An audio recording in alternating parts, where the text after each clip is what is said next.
Mamalia merupakan salah satu hewan yang paling mudah beradaptasi di planet ini.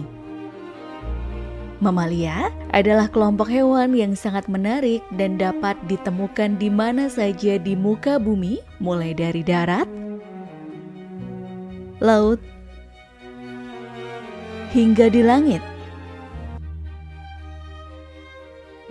Mulai dari hewan pengerat kecil seperti tikus, hingga raksasa seperti gajah dan paus mamalia ditemukan dalam berbagai bentuk dan ukuran. Mereka ditemukan di setiap benua dan di setiap samudra. Salah satu alasan keberhasilan mereka adalah cara mereka bergerak. Mamalia sebagai suatu kelompok menggunakan setiap bentuk penggerak yang memungkinkan.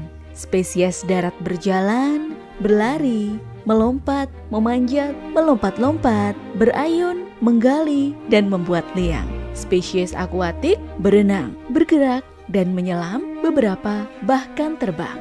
Lalu, bagaimana di zaman dinosaurus yang diketahui merupakan zaman yang didominasi oleh kelompok reptil?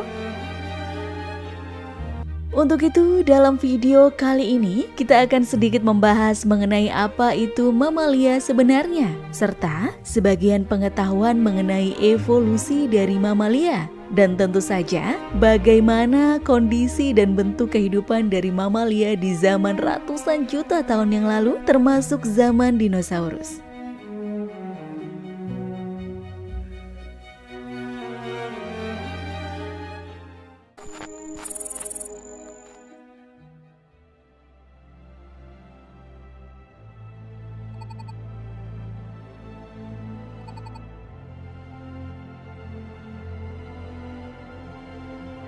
Zaman dinosaurus atau era Mesozoikum merupakan sebuah periode geologis yang berlangsung dari sekitar 252 juta hingga 66 juta tahun yang lalu.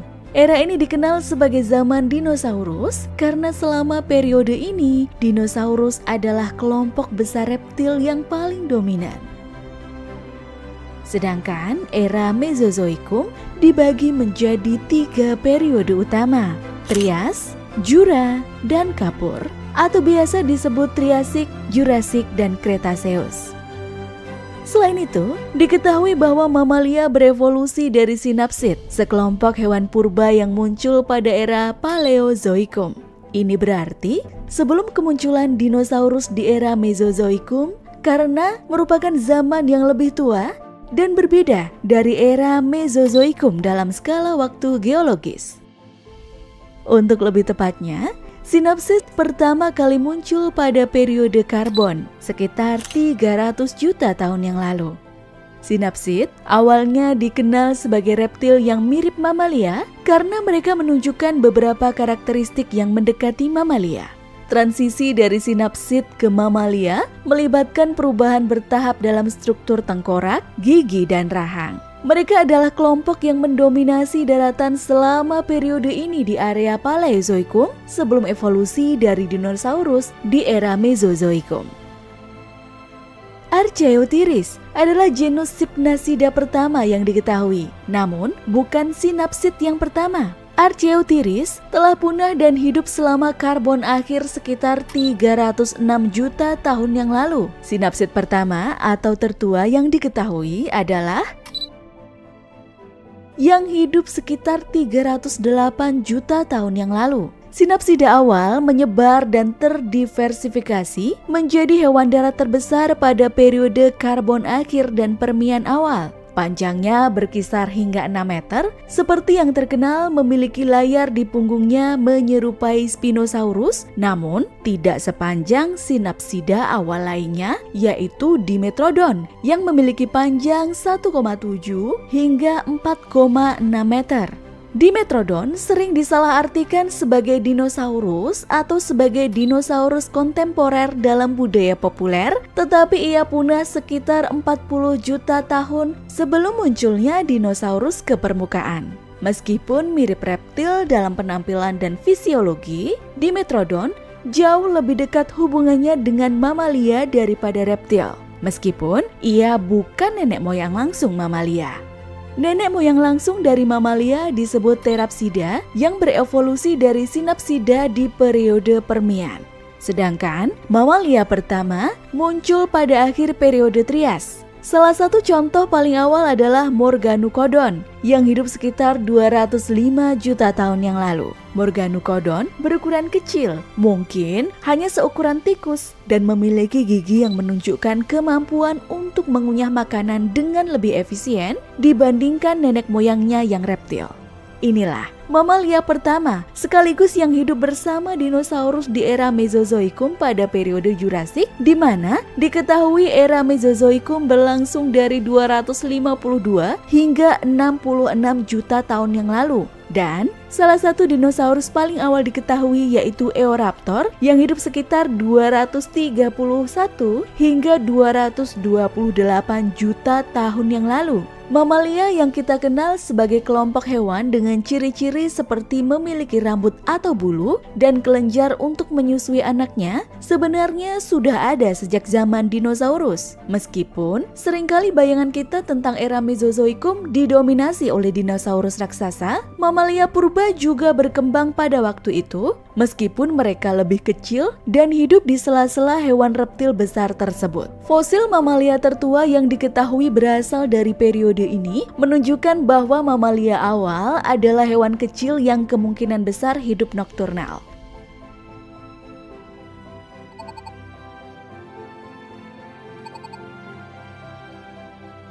Selama zaman Jura 201 hingga 145 juta tahun yang lalu dan zaman Kapur 145 hingga 66 juta tahun yang lalu, mamalia terus berkembang dan berdiversifikasi. Meskipun tetap kecil, beberapa mamalia mulai menunjukkan adaptasi yang memungkinkan mereka untuk mengeksploitasi berbagai ceruk ekologi. Mamalia pada zaman Jurassik mulai menunjukkan variasi bentuk tubuh dan gaya hidup yang lebih luas, termasuk mamalia yang hidup di pohon, penggali tanah, dan bahkan yang beradaptasi dengan lingkungan perairan. Salah satu kelompok mamalia penting pada periode ini adalah Multituberculata. Mereka pertama kali muncul pada periode Jurassik Tengah dan mencapai puncak keanekaragaman selama periode Kapur akhir dan Paleosen. Mereka akhirnya menurun dari pertengahan Paleosen dan seterusnya menghilang dari catatan fosil yang diketahui pada akhir Eosen. Mereka adalah ordo mamalia Mesozoikum yang paling beragam dengan lebih dari 200 spesies yang diketahui, mulai dari yang seukuran tikus hingga seukuran berang-berang. Evolusi dan kompetisi dengan dinosaurus. Mamalia purba hidup berdampingan dengan dinosaurus selama lebih dari 150 juta tahun. Meskipun dinosaurus mendominasi ekosistem darat sebagai predator dan herbivora besar, mamalia purba berhasil bertahan dengan mengeksploitasi ceruk yang tidak diisi oleh dinosaurus. Ukuran kecil mamalia, kebiasaan hidup nokturnal, dan kemampuan untuk bersembunyi serta beradaptasi dengan berbagai lingkungan adalah faktor-faktor yang memungkinkan mereka untuk bertahan.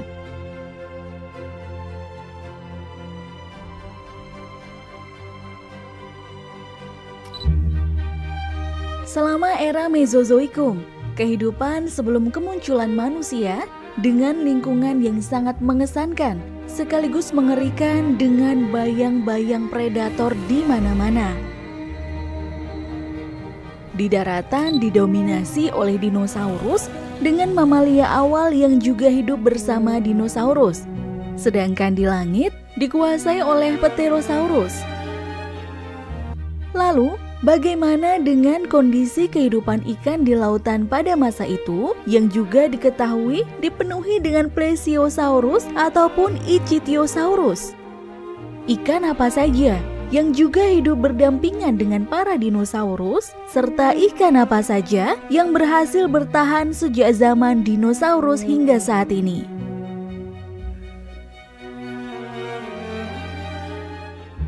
Untuk itu dalam video kali ini, kita tidak hanya membahas tentang kehidupan ikan di zaman dinosaurus, namun juga kehidupan mereka yang ternyata sudah ada jauh sebelum dinosaurus menguasai bumi pada era Mesozoikum, yaitu 400 juta tahun yang lalu pada periode Silur dan Devon yang mempunyai julukan sebagai zaman ikan.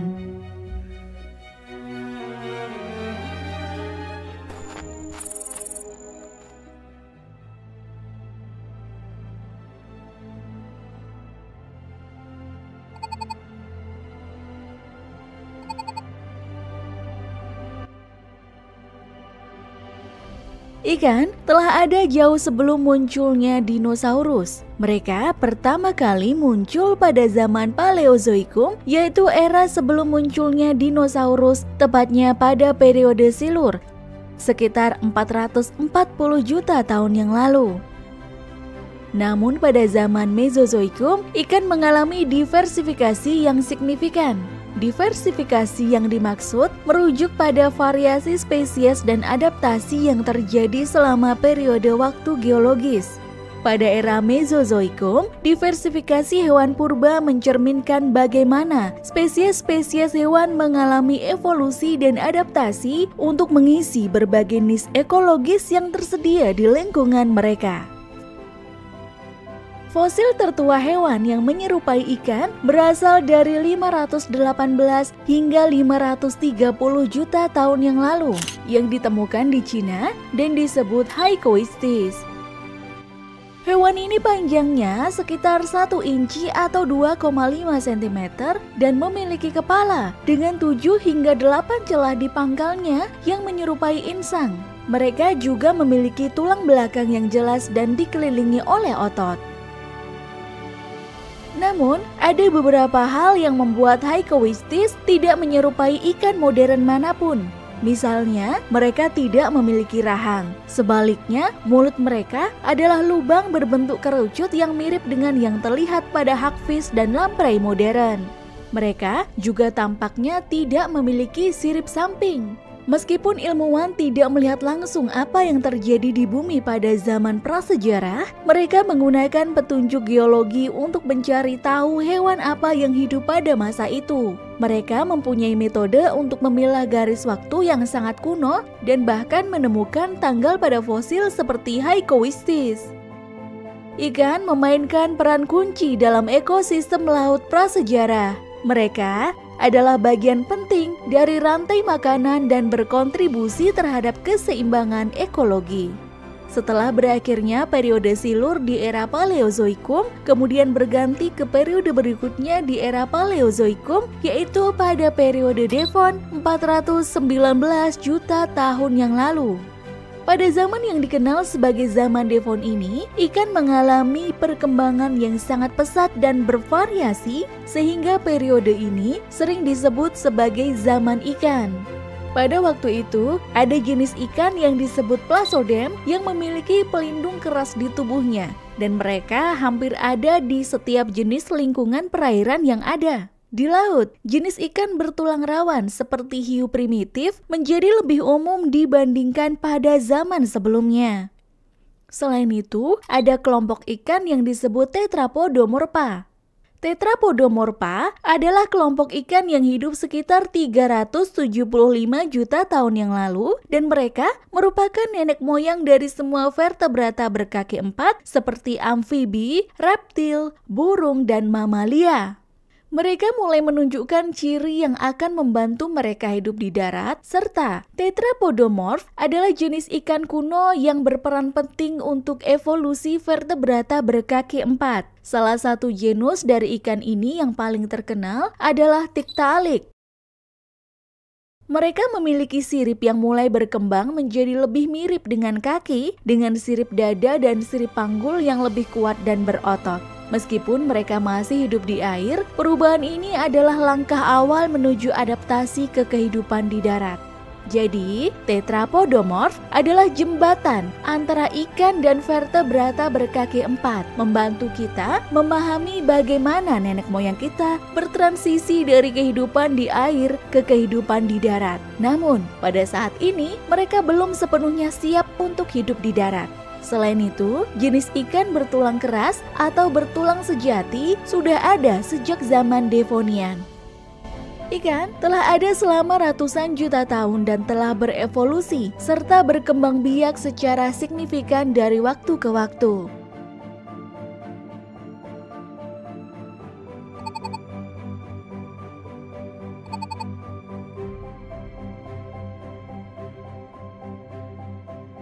Pada masa dinosaurus, yaitu sekitar 66 hingga 252 juta tahun yang lalu selama era Mesozoikum, terdapat banyak jenis ikan yang berbeda. Namun, beberapa ikan berikut ternyata hidup berdampingan dengan dinosaurus serta fakta mengejutkannya, mereka dapat bertahan dan masih hidup sampai saat ini. Ikan kulakan. Ikan kulakan adalah ikan purba yang telah ada selama sekitar 400 juta tahun. Ikan ini pernah dianggap punah tetapi ditemukan kembali pada abad ke-20. Ikan kulakan dianggap sebagai fosil hidup dan sering dikaitkan dengan ikan purba yang hidup pada zaman dinosaurus. Ikan sturgeon. Ikan sturgeon adalah kelompok ikan purba lain yang telah ada selama jutaan tahun. Mereka memiliki kerangka tulang rawan dan dapat ditemukan di habitat air tawar dan air asin. Ikan aligator gar. Ikan aligator gar adalah ikan primitif yang memiliki tubuh panjang dan ramping, serta dikenal karena giginya yang seperti jarum. Ikan ini telah ada selama jutaan tahun dan hadir pada masa dinosaurus. Lungfish.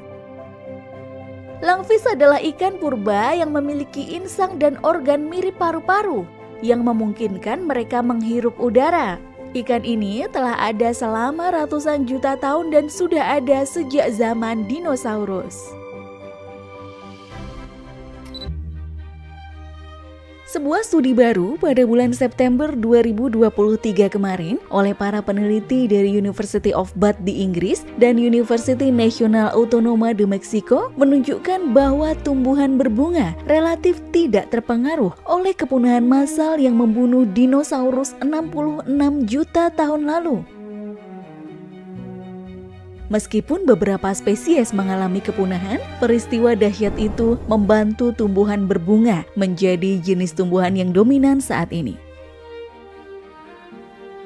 Telah terjadi beberapa kepunahan massal dalam sejarah bumi yang paling terkenal disebabkan oleh hantaman asteroid 66 juta tahun yang lalu yang telah mengubah arah kehidupan di bumi secara signifikan dan menyelamatkan ras manusia sebelum kemunculannya dari lingkungan yang penuh dengan bayang-bayang predator raksasa. Peristiwa kepunahan zaman kapur yang diketahui memusnahkan sedikitnya 75% dari semua spesies di bumi, termasuk dinosaurus, dengan ledakan yang setara dengan 7 miliar kali lebih kuat dari bom Hiroshima.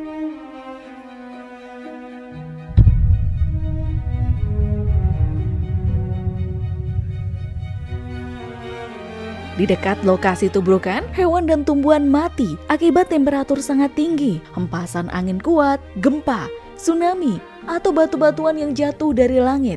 Di tempat yang jauh, banyak spesies menderita karena dampak berantai seperti kekurangan cahaya matahari. Di habitat yang tidak hancur oleh api, panas ekstrim membunuh makanan bagi hewan dan hujan asam mencemari sumber air. Lebih parah lagi, puing-puing di udara membuat bumi gelap, menghentikan fotosintesis dan menghancurkan rantai makanan. Jadi, bagaimana tumbuhan cukup tangguh untuk bertahan hidup meskipun tidak bisa bergerak dan bergantung pada sinar matahari? Untuk itu, dalam video kali ini, kita akan membahas tentang bagaimana bisa tumbuhan bertahan dan selamat dari kepunahan dan faktor serta kemampuan apa saja yang membuat nasibnya berbeda dari dinosaurus non-unggas yang telah diketahui punah seluruhnya.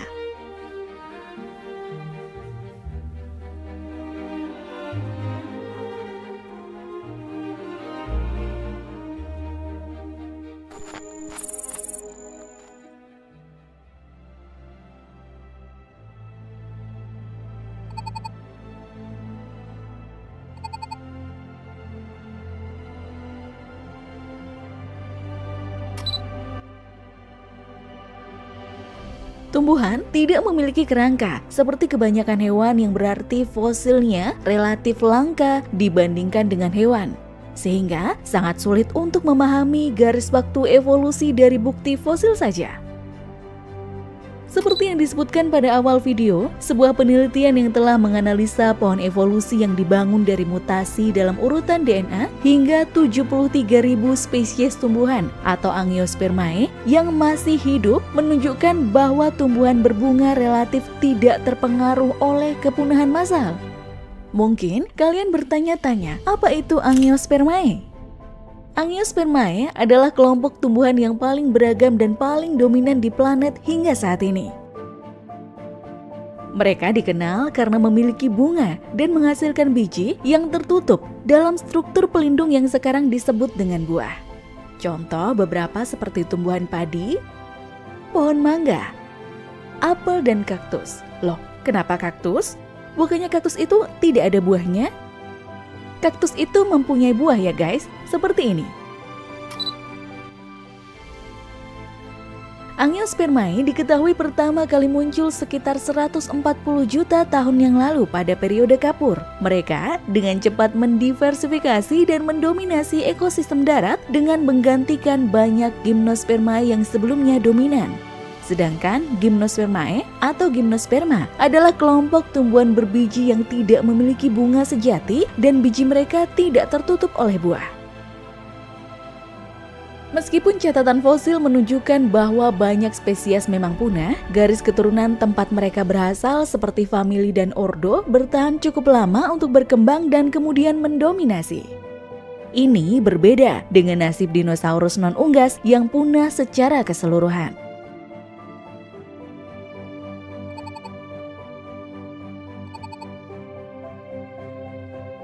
Para ilmuwan percaya bahwa ketahanan tumbuhan terhadap kepunahan dapat dijelaskan oleh kemampuan mereka untuk beradaptasi.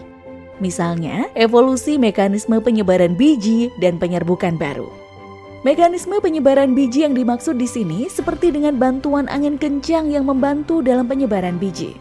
Setelah dampak tersebut, sinar matahari jauh lebih sedikit sehingga musim panas tampak seperti musim dingin yang sangat keras. Suhu beku akan membunuh sebagian besar tanaman, terutama tanaman yang hidup di dekat air. Dengan terhalangnya sinar matahari, tanaman tidak akan memiliki sarana untuk melakukan fotosintesis dan banyak pohon serta tanaman berbunga punah. Namun, benih tanaman dapat tetap dorman selama bertahun-tahun di dalam tanah. Hutan dan tanaman lain dapat tumbuh kembali dari benihnya setelah beristirahat selama beberapa dekade. Tanaman berbunga berubah menjadi sekitar 90% dari semua spesies, menghentikan pakis dan konifer yang sebelumnya dominan. Banyak efek yang menyebabkan hal ini, termasuk perubahan iklim dan perubahan evolusi pada genetika tanaman. Selain itu, mereka juga dapat menduplikasi seluruh genom yang menyediakan salinan kedua dari setiap gen yang dapat digunakan untuk melakukan seleksi yang berpotensi menghasilkan bentuk-bentuk baru dan keanekaragaman yang lebih besar. Genom tumbuhan adalah keseluruhan materi genetik yang terdapat dalam inti sel tumbuhan termasuk DNA yang mengkodekan informasi genetik yang diperlukan untuk pertumbuhan, perkembangan, dan fungsi tumbuhan. Duplikasi genom adalah proses di mana seluruh materi genetik suatu organisme diduplikasi menghasilkan salinan tambahan dari semua gen. Pada tumbuhan, peristiwa ini memberikan keuntungan adaptif yang signifikan, terutama selama perubahan lingkungan drastis seperti setelah kepunahan dinosaurus sekitar 66 juta tahun yang lalu. Seperti variasi genetik tambahan yang berarti lebih banyak salinan gen memungkinkan variasi genetik yang lebih besar meningkatkan kemampuan beradaptasi. Redundansi genetik, yaitu jika satu salinan gen mengalami mutasi merugikan, salinan lainnya memungkinkan masih berfungsi, memberikan asuransi genetik. Selain itu, gen yang diduplikasi dapat berevolusi untuk mendapatkan fungsi baru yang berguna.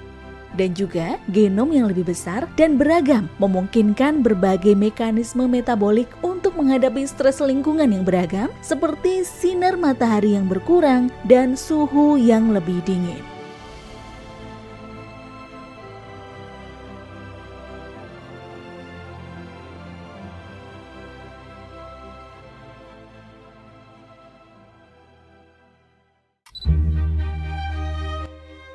burung.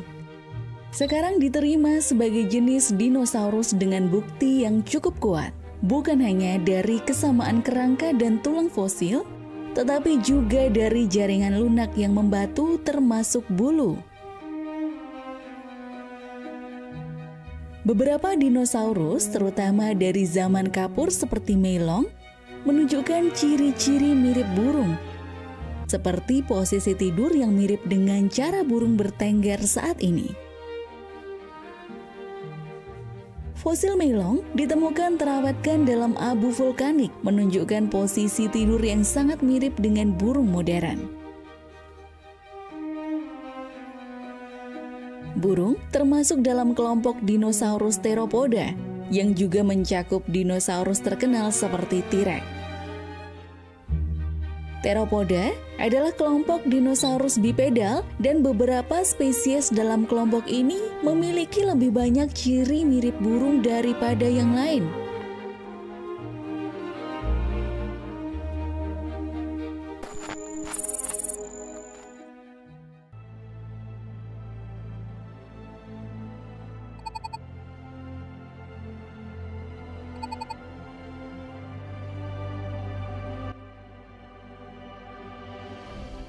Archaeopteryx yang ditemukan pada tahun 1861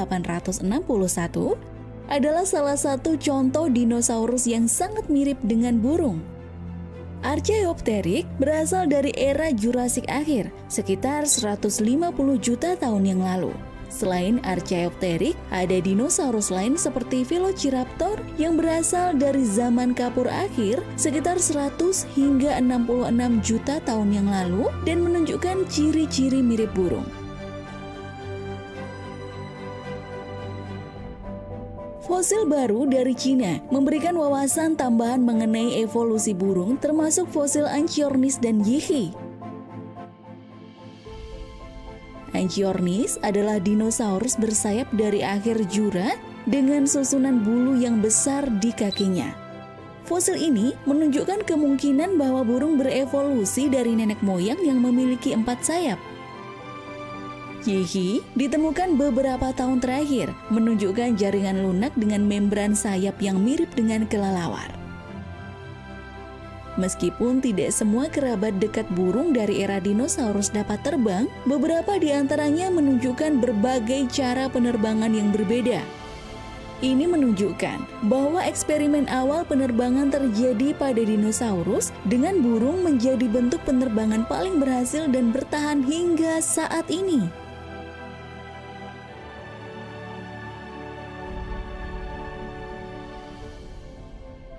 Velociraptor misalnya, digambarkan dalam film Jurassic Park dengan kulit bersisik seperti reptil, tetapi bukti fosil menunjukkan bahwa Velociraptor mungkin memiliki bulu. Kerangka fosil menunjukkan tonjolan yang mirip dengan bulu pada tulang lengan, serupa dengan burung modern. Rekonstruksi ilmiah terbaru menunjukkan bahwa dinosaurus lebih mirip burung daripada reptil. Bukti lain menunjukkan bahwa dinosaurus, terutama theropoda yang paling dekat dengan burung, kemungkinan berdarah panas. Ini terlihat dari tingkat pertumbuhan mereka yang lebih cepat daripada reptil dari periode yang sama. Analisis menunjukkan bahwa dinosaurus tumbuh lebih cepat daripada reptil, tetapi tidak secepat burung atau mamalia modern. Untuk theropoda, di mana jaringan lunak terlihat seperti yang memiliki bulu, dapat dilihat bahwa bulu ini juga berfungsi sebagai isolasi termal, yang menunjukkan bahwa semua dinosaurus berdarah panas berevolusi dengan langkah-langkah menuju tingkat metabolisme yang lebih cepat dan suhu tubuh yang sangat tinggi, mirip dengan burung.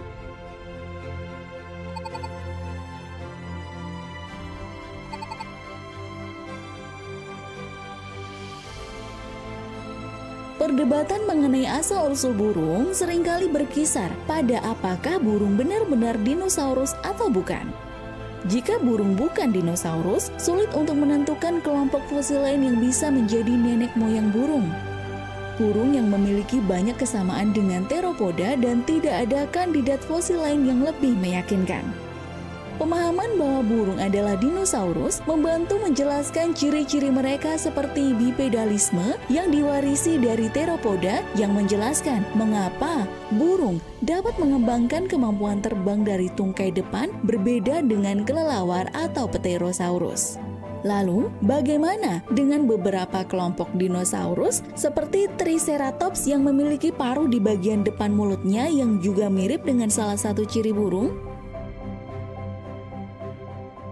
Paruh berkembang secara independen di berbagai kelompok, bukan hanya pada burung, dan dinosaurus seperti Triceratops juga berasal dari keluarga lain berbeda dengan burung yang memiliki banyak ciri yang sama dengan dinosaurus jenis teropoda.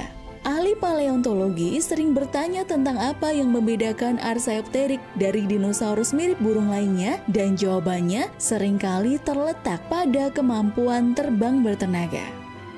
Archaeopteryx memiliki susunan bulu sayap yang mirip dengan burung modern. Namun, penelitian lebih lanjut menunjukkan bahwa banyak ciri khusus burung seperti berjalan dengan dua kaki, memiliki bulu, bertelur, dan berdarah panas memiliki asal-usul yang lebih tua daripada burung itu sendiri.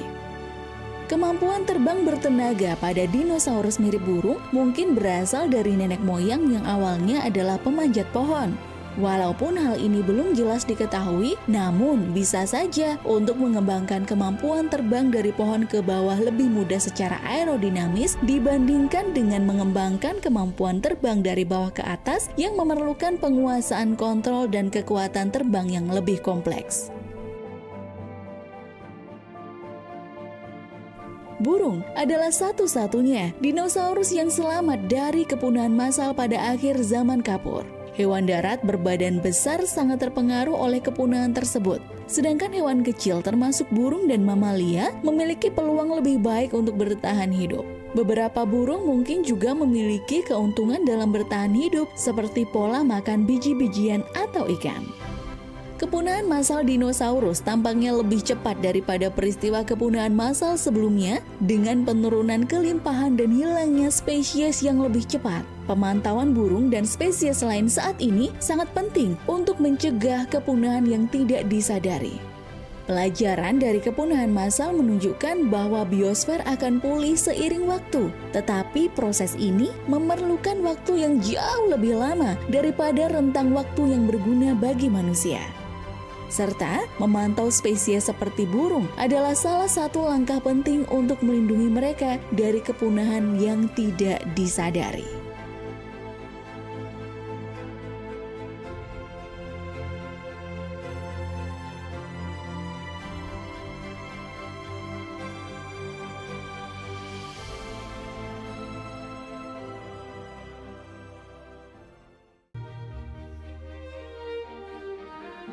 Mamalia merupakan salah satu hewan yang paling mudah beradaptasi di planet ini. Mamalia adalah kelompok hewan yang sangat menarik dan dapat ditemukan di mana saja di muka bumi, mulai dari darat, laut, hingga di langit. Mulai dari hewan pengerat kecil seperti tikus, hingga raksasa seperti gajah dan paus mamalia ditemukan dalam berbagai bentuk dan ukuran. Mereka ditemukan di setiap benua dan di setiap samudra. Salah satu alasan keberhasilan mereka adalah cara mereka bergerak. Mamalia sebagai suatu kelompok menggunakan setiap bentuk penggerak yang memungkinkan. Spesies darat berjalan, berlari, melompat, memanjat, melompat-lompat, berayun, menggali, dan membuat liang. Spesies akuatik berenang, bergerak, dan menyelam, beberapa bahkan terbang. Lalu, bagaimana di zaman dinosaurus yang diketahui merupakan zaman yang didominasi oleh kelompok reptil? Untuk itu, dalam video kali ini kita akan sedikit membahas mengenai apa itu mamalia sebenarnya, serta sebagian pengetahuan mengenai evolusi dari mamalia, dan tentu saja bagaimana kondisi dan bentuk kehidupan dari mamalia di zaman ratusan juta tahun yang lalu, termasuk zaman dinosaurus.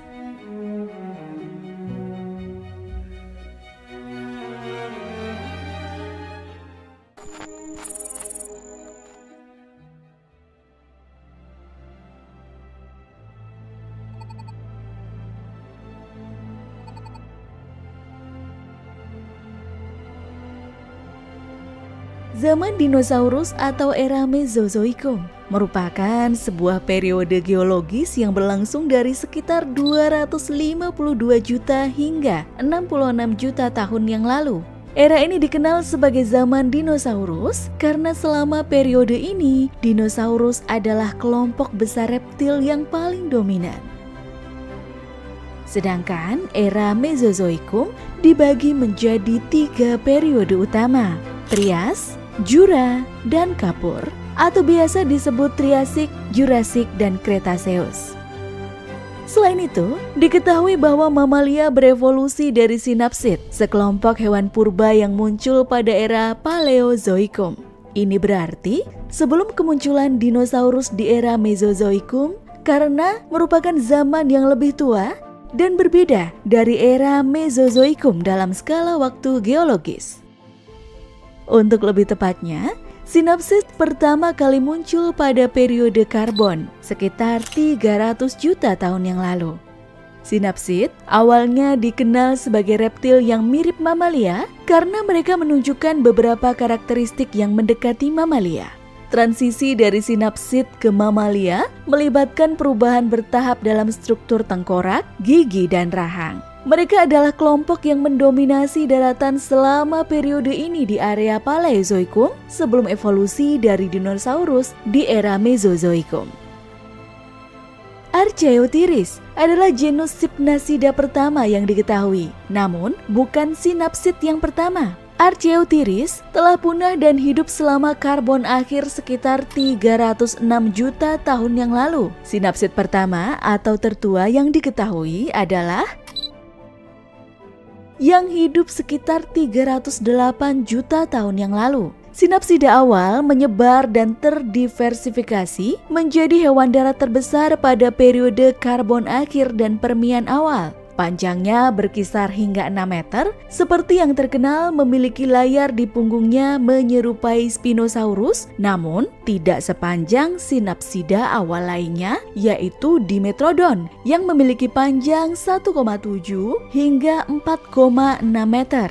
Dimetrodon sering disalahartikan sebagai dinosaurus atau sebagai dinosaurus kontemporer dalam budaya populer, tetapi ia punah sekitar 40 juta tahun sebelum munculnya dinosaurus ke permukaan.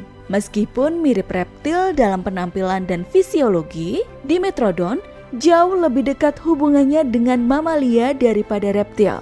Meskipun ia bukan nenek moyang langsung mamalia. Nenek moyang langsung dari mamalia disebut Therapsida yang berevolusi dari Synapsida di periode Permian. Sedangkan mamalia pertama muncul pada akhir periode Trias. Salah satu contoh paling awal adalah Morganocodon yang hidup sekitar 205 juta tahun yang lalu. Morganocodon berukuran kecil, mungkin hanya seukuran tikus, dan memiliki gigi yang menunjukkan kemampuan untuk mengunyah makanan dengan lebih efisien dibandingkan nenek moyangnya yang reptil. Inilah mamalia pertama sekaligus yang hidup bersama dinosaurus di era Mesozoikum pada periode Jurasik, di mana diketahui era Mesozoikum berlangsung dari 252 hingga 66 juta tahun yang lalu. Dan salah satu dinosaurus paling awal diketahui yaitu Eoraptor yang hidup sekitar 231 hingga 228 juta tahun yang lalu. Mamalia yang kita kenal sebagai kelompok hewan dengan ciri-ciri seperti memiliki rambut atau bulu dan kelenjar untuk menyusui anaknya sebenarnya sudah ada sejak zaman dinosaurus. Meskipun seringkali bayangan kita tentang era Mesozoikum didominasi oleh dinosaurus raksasa, mamalia purba juga berkembang pada waktu itu meskipun mereka lebih kecil dan hidup di sela-sela hewan reptil besar tersebut. Fosil mamalia tertua yang diketahui berasal dari periode ini menunjukkan bahwa mamalia awal adalah hewan kecil yang kemungkinan besar hidup nokturnal.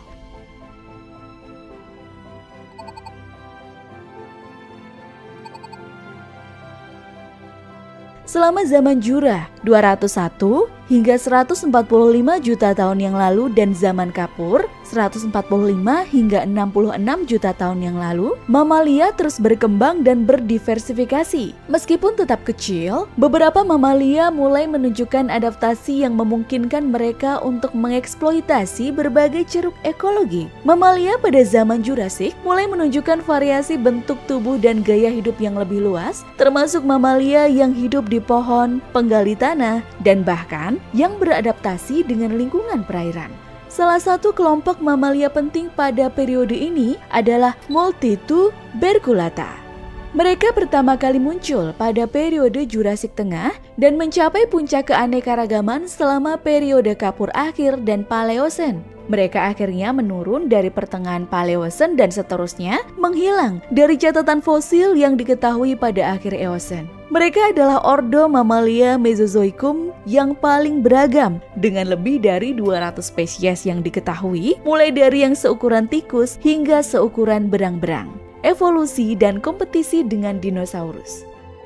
Mamalia purba hidup berdampingan dengan dinosaurus selama lebih dari 150 juta tahun. Meskipun dinosaurus mendominasi ekosistem darat sebagai predator dan herbivora besar, mamalia purba berhasil bertahan dengan mengeksploitasi ceruk yang tidak diisi oleh dinosaurus.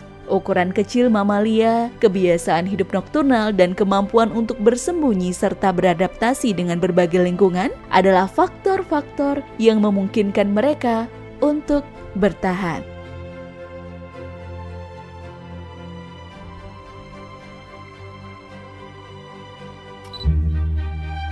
Selama era Mesozoikum, kehidupan sebelum kemunculan manusia dengan lingkungan yang sangat mengesankan, sekaligus mengerikan dengan bayang-bayang predator di mana-mana.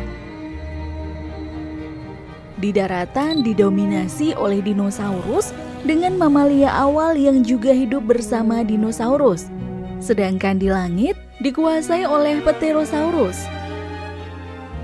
Lalu, bagaimana dengan kondisi kehidupan ikan di lautan pada masa itu yang juga diketahui dipenuhi dengan Plesiosaurus ataupun Ichthyosaurus? Ikan apa saja yang juga hidup berdampingan dengan para dinosaurus, serta ikan apa saja yang berhasil bertahan sejak zaman dinosaurus hingga saat ini?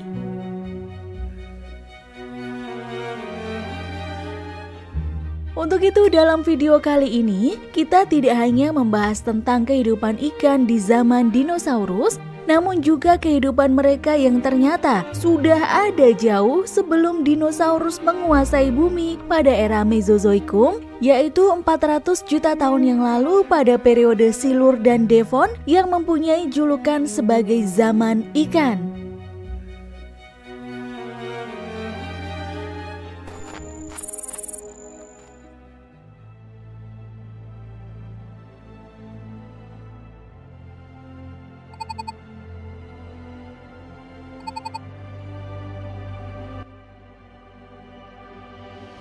Ikan telah ada jauh sebelum munculnya dinosaurus. Mereka pertama kali muncul pada zaman Paleozoikum, yaitu era sebelum munculnya dinosaurus, tepatnya pada periode Silur, sekitar 440 juta tahun yang lalu.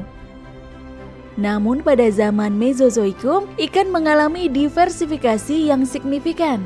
Diversifikasi yang dimaksud merujuk pada variasi spesies dan adaptasi yang terjadi selama periode waktu geologis.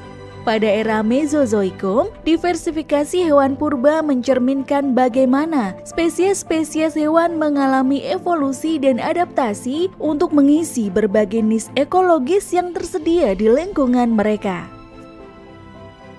Fosil tertua hewan yang menyerupai ikan berasal dari 518 hingga 530 juta tahun yang lalu, yang ditemukan di Cina dan disebut Hycoistes. Hewan ini panjangnya sekitar 1 inci atau 2,5 cm dan memiliki kepala dengan 7 hingga 8 celah di pangkalnya yang menyerupai insang. Mereka juga memiliki tulang belakang yang jelas dan dikelilingi oleh otot. Namun, ada beberapa hal yang membuat Hycoistes tidak menyerupai ikan modern manapun. Misalnya, mereka tidak memiliki rahang. Sebaliknya, mulut mereka adalah lubang berbentuk kerucut yang mirip dengan yang terlihat pada hagfish dan lamprey modern. Mereka juga tampaknya tidak memiliki sirip samping. Meskipun ilmuwan tidak melihat langsung apa yang terjadi di bumi pada zaman prasejarah, mereka menggunakan petunjuk geologi untuk mencari tahu hewan apa yang hidup pada masa itu. Mereka mempunyai metode untuk memilah garis waktu yang sangat kuno dan bahkan menemukan tanggal pada fosil seperti Hycoistis. Ikan memainkan peran kunci dalam ekosistem laut prasejarah. Mereka adalah bagian penting dari rantai makanan dan berkontribusi terhadap keseimbangan ekologi. Setelah berakhirnya periode silur di era Paleozoikum, kemudian berganti ke periode berikutnya di era Paleozoikum, yaitu pada periode Devon 419 juta tahun yang lalu. Pada zaman yang dikenal sebagai zaman Devon ini, ikan mengalami perkembangan yang sangat pesat dan bervariasi, sehingga periode ini sering disebut sebagai zaman ikan.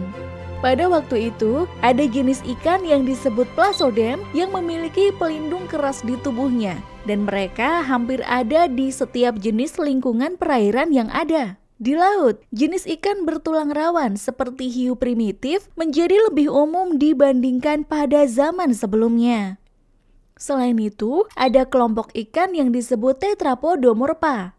Tetrapodomorpha adalah kelompok ikan yang hidup sekitar 375 juta tahun yang lalu, dan mereka merupakan nenek moyang dari semua vertebrata berkaki 4 seperti amfibi, reptil, burung, dan mamalia. Mereka mulai menunjukkan ciri yang akan membantu mereka hidup di darat, serta Tetrapodomorph adalah jenis ikan kuno yang berperan penting untuk evolusi vertebrata berkaki 4. Salah satu genus dari ikan ini yang paling terkenal adalah Tiktaalik. Mereka memiliki sirip yang mulai berkembang menjadi lebih mirip dengan kaki, dengan sirip dada dan sirip panggul yang lebih kuat dan berotot. Meskipun mereka masih hidup di air, perubahan ini adalah langkah awal menuju adaptasi ke kehidupan di darat. Jadi, Tetrapodomorph adalah jembatan antara ikan dan vertebrata berkaki 4, membantu kita memahami bagaimana nenek moyang kita bertransisi dari kehidupan di air ke kehidupan di darat. Namun, pada saat ini mereka belum sepenuhnya siap untuk hidup di darat. Selain itu, jenis ikan bertulang keras atau bertulang sejati sudah ada sejak zaman Devonian. Ikan telah ada selama ratusan juta tahun dan telah berevolusi serta berkembang biak secara signifikan dari waktu ke waktu.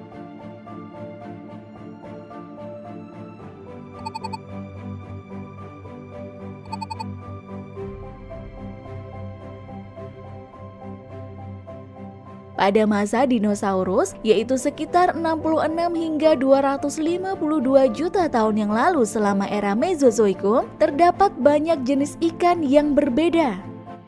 Namun, beberapa ikan berikut ternyata hidup berdampingan dengan dinosaurus, serta fakta mengejutkannya, mereka dapat bertahan dan masih hidup sampai saat ini.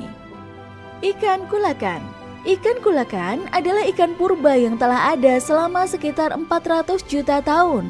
Ikan ini pernah dianggap punah, tetapi ditemukan kembali pada abad ke-20. Ikan kulakan dianggap sebagai fosil hidup dan sering dikaitkan dengan ikan purba yang hidup pada zaman dinosaurus. Ikan sturgeon. Ikan sturgeon adalah kelompok ikan purba lain yang telah ada selama jutaan tahun. Mereka memiliki kerangka tulang rawan dan dapat ditemukan di habitat air tawar dan air asin. Ikan aligator gar.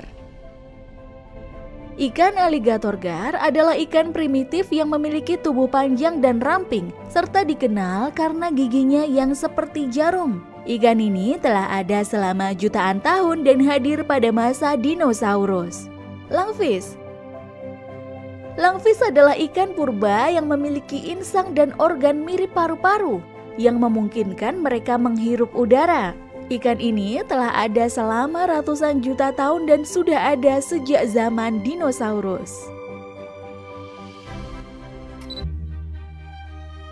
Sebuah studi baru pada bulan September 2023 kemarin oleh para peneliti dari University of Bath di Inggris dan University Nacional Autónoma de Mexico menunjukkan bahwa tumbuhan berbunga relatif tidak terpengaruh oleh kepunahan massal yang membunuh dinosaurus 66 juta tahun lalu. Meskipun beberapa spesies mengalami kepunahan, peristiwa dahsyat itu membantu tumbuhan berbunga menjadi jenis tumbuhan yang dominan saat ini. Telah terjadi beberapa kepunahan massal dalam sejarah bumi yang paling terkenal disebabkan oleh hantaman asteroid 66 juta tahun yang lalu yang telah mengubah arah kehidupan di bumi secara signifikan dan menyelamatkan ras manusia sebelum kemunculannya dari lingkungan yang penuh dengan bayang-bayang predator raksasa. Peristiwa kepunahan zaman kapur yang diketahui memusnahkan sedikitnya 75% dari semua spesies di bumi, termasuk dinosaurus, dengan ledakan yang setara dengan 7 miliar kali lebih kuat dari bom Hiroshima.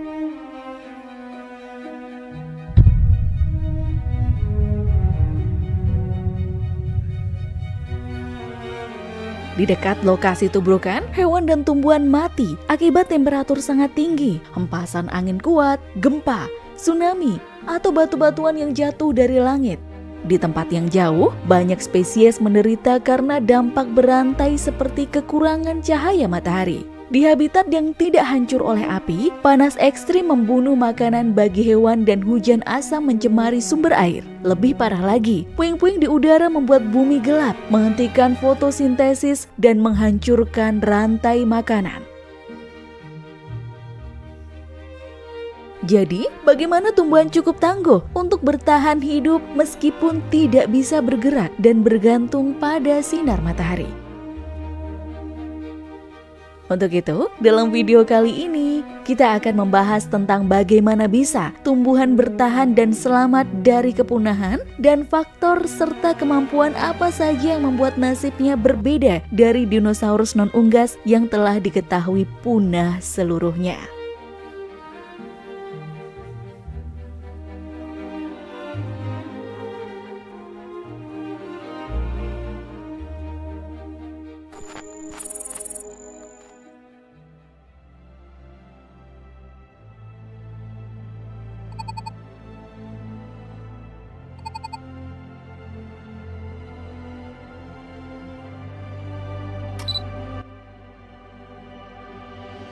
Tumbuhan tidak memiliki kerangka seperti kebanyakan hewan, yang berarti fosilnya relatif langka dibandingkan dengan hewan.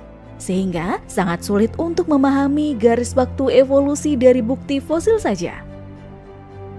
Seperti yang disebutkan pada awal video, sebuah penelitian yang telah menganalisa pohon evolusi yang dibangun dari mutasi dalam urutan DNA hingga 73.000 spesies tumbuhan atau Angiospermae yang masih hidup menunjukkan bahwa tumbuhan berbunga relatif tidak terpengaruh oleh kepunahan massal. Mungkin kalian bertanya-tanya, apa itu Angiospermae? Angiospermae adalah kelompok tumbuhan yang paling beragam dan paling dominan di planet hingga saat ini. Mereka dikenal karena memiliki bunga dan menghasilkan biji yang tertutup dalam struktur pelindung yang sekarang disebut dengan buah. Contoh beberapa seperti tumbuhan padi, pohon mangga, apel, dan kaktus. Loh, kenapa kaktus? Bukannya kaktus itu tidak ada buahnya? Kaktus itu mempunyai buah ya guys, seperti ini. Angiospermae diketahui pertama kali muncul sekitar 140 juta tahun yang lalu pada periode kapur. Mereka dengan cepat mendiversifikasi dan mendominasi ekosistem darat dengan menggantikan banyak Gymnospermae yang sebelumnya dominan.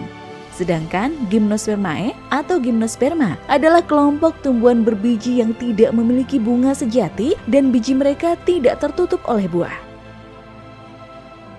Meskipun catatan fosil menunjukkan bahwa banyak spesies memang punah, garis keturunan tempat mereka berasal seperti famili dan ordo bertahan cukup lama untuk berkembang dan kemudian mendominasi. Ini berbeda dengan nasib dinosaurus non-unggas yang punah secara keseluruhan.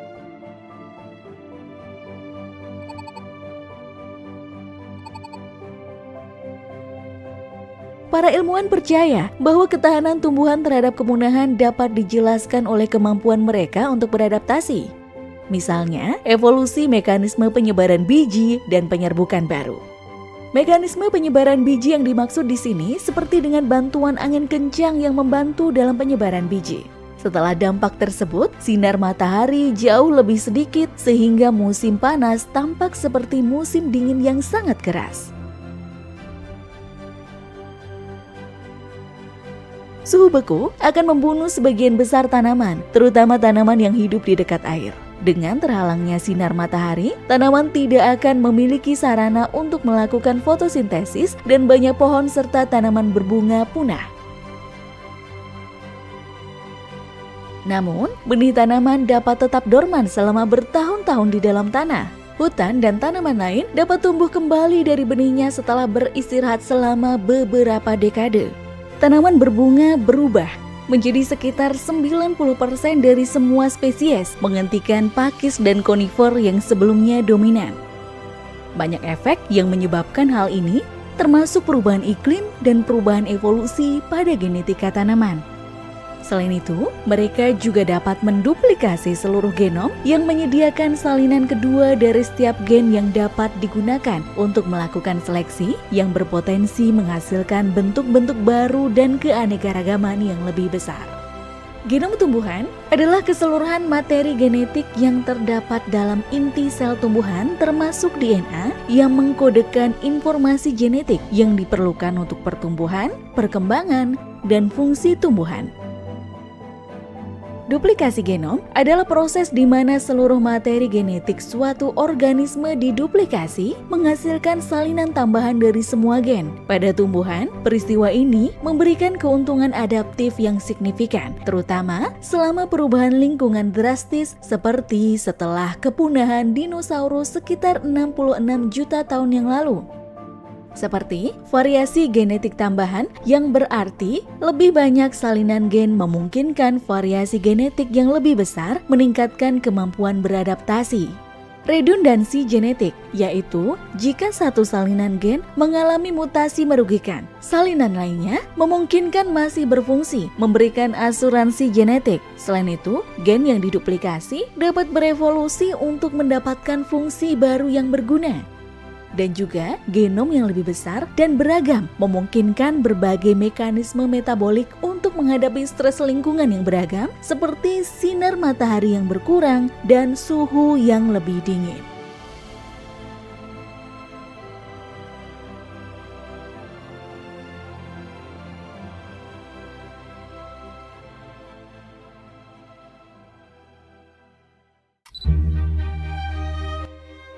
Burung sekarang diterima sebagai jenis dinosaurus dengan bukti yang cukup kuat, bukan hanya dari kesamaan kerangka dan tulang fosil, tetapi juga dari jaringan lunak yang membatu termasuk bulu. Beberapa dinosaurus, terutama dari zaman kapur seperti Meilong, menunjukkan ciri-ciri mirip burung, seperti posisi tidur yang mirip dengan cara burung bertengger saat ini.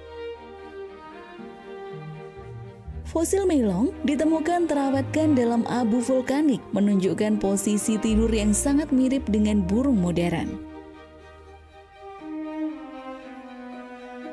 Burung termasuk dalam kelompok dinosaurus Theropoda, yang juga mencakup dinosaurus terkenal seperti T-Rex.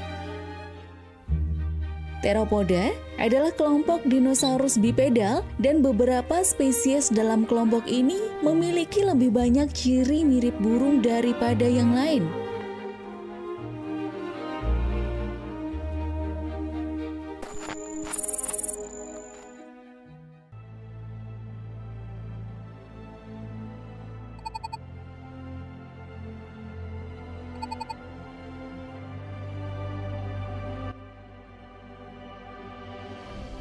Archaeopteryx yang ditemukan pada tahun 1861 adalah salah satu contoh dinosaurus yang sangat mirip dengan burung. Archaeopteryx berasal dari era Jurassic akhir, sekitar 150 juta tahun yang lalu. Selain Archaeopteryx, ada dinosaurus lain seperti Velociraptor yang berasal dari zaman Kapur akhir sekitar 100 hingga 66 juta tahun yang lalu dan menunjukkan ciri-ciri mirip burung. Fosil baru dari Cina memberikan wawasan tambahan mengenai evolusi burung termasuk fosil Anchiornis dan Yihi. Anchiornis adalah dinosaurus bersayap dari akhir Jura dengan susunan bulu yang besar di kakinya. Fosil ini menunjukkan kemungkinan bahwa burung berevolusi dari nenek moyang yang memiliki 4 sayap. Yihi ditemukan beberapa tahun terakhir, menunjukkan jaringan lunak dengan membran sayap yang mirip dengan kelelawar. Meskipun tidak semua kerabat dekat burung dari era dinosaurus dapat terbang, beberapa di antaranya menunjukkan berbagai cara penerbangan yang berbeda. Ini menunjukkan bahwa eksperimen awal penerbangan terjadi pada dinosaurus dengan burung menjadi bentuk penerbangan paling berhasil dan bertahan hingga saat ini.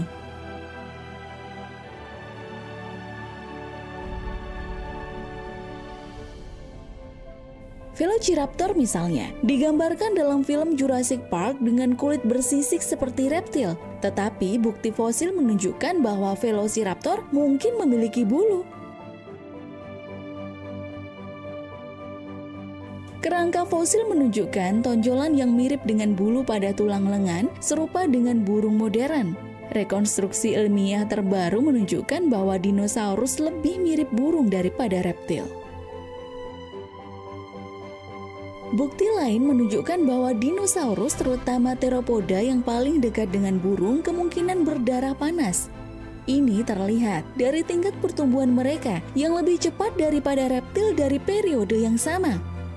Analisis menunjukkan bahwa dinosaurus tumbuh lebih cepat daripada reptil, tetapi tidak secepat burung atau mamalia modern. Untuk teropoda di mana jaringan lunak terlihat seperti yang memiliki bulu, dapat dilihat bahwa bulu ini juga berfungsi sebagai isolasi termal, yang menunjukkan bahwa semua dinosaurus berdarah panas berevolusi dengan langkah-langkah menuju tingkat metabolisme yang lebih cepat dan suhu tubuh yang sangat tinggi, mirip dengan burung.